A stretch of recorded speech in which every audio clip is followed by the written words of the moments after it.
Hey there friends and welcome back to Imagine with Royce. If you're new here, hello and welcome. My name's Royce. I'm a painter, sculptor, and a collector. Today I am answering a comment question: what happened to the sea serpents in Disneyland's Submarine Voyage?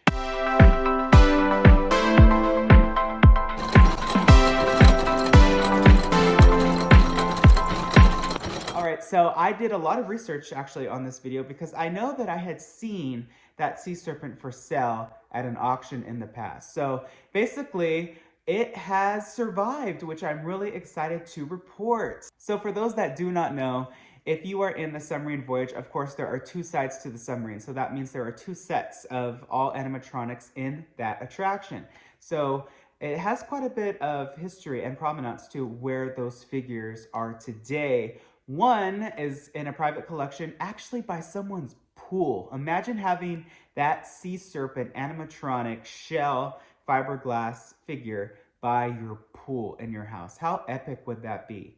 And then the other one was actually recently sold at auction, 2018, 2019, something like that. Here's some pictures of the figure, and he was sold, of course, to a private collector. I believe he was on exhibit for a little bit, but now he is in a private collection. So for those that wondered, they exist, they survive, and let me tell you, that does not always happen with animatronics. So what was also really interesting for me when I was studying this video is that there were two sets of serpents for Disney World and Disneyland, which is very uncommon. That does not happen a lot. The figures are sculpted in Glendale and then multiple casts are formed and then they're sent out to both coasts. So for each resort to get their own sea serpents, and Disney Worlds looked a little bit more villainous, and Disneyland's of course had that little quirky look to his face, kind of dorky or drunk, honestly, if you ask me, with his eyes. He's kind of like googly. That doesn't happen very often because it's more money, and I guess the budget was bigger in the 60s and 70s than they are now. I do think that the mermaids were really neat. That used to be actual live mermaids on the water.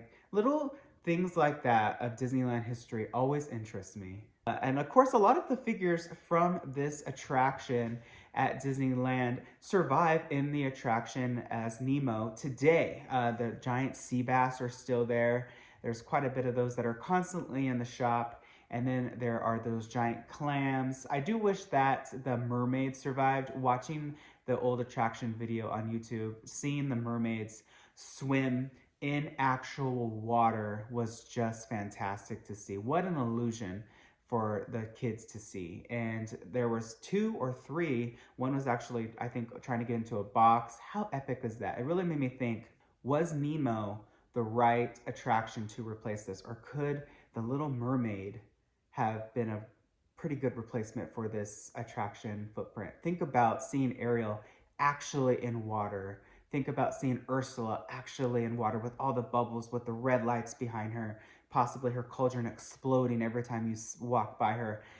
I don't know. It wouldn't have been as family friendly as the Dark Ride classic version that Disney decided to go down, which I believe was the correct route. I just like a little bit more oomph and fear. Whenever you're in the Submarine Voyage, there is always this sense, even today, having a really fun, light Pixar vibe going into the attraction. You get this sense of ominous and kind of uncomfortableness because you are underwater and the ocean is a little bit unknowing and scary because it's dark. You don't know what creatures are down there. There were so many animatronics that I had to work on. Crabs and that giant sea creature with the light bulb with the big teeth.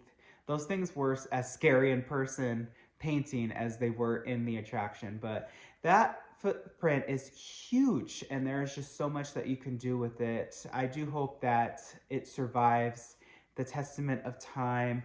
I do know that Disney has a lot of plans for Tommorwland, and I don't know, would you miss Submarine Voyage if it left? Would you miss Nemo? Drop it in the comment section below. I'm curious because the ideas that are running to replace it, I honestly think are epic, and I'll share them with you when I can, but I don't know.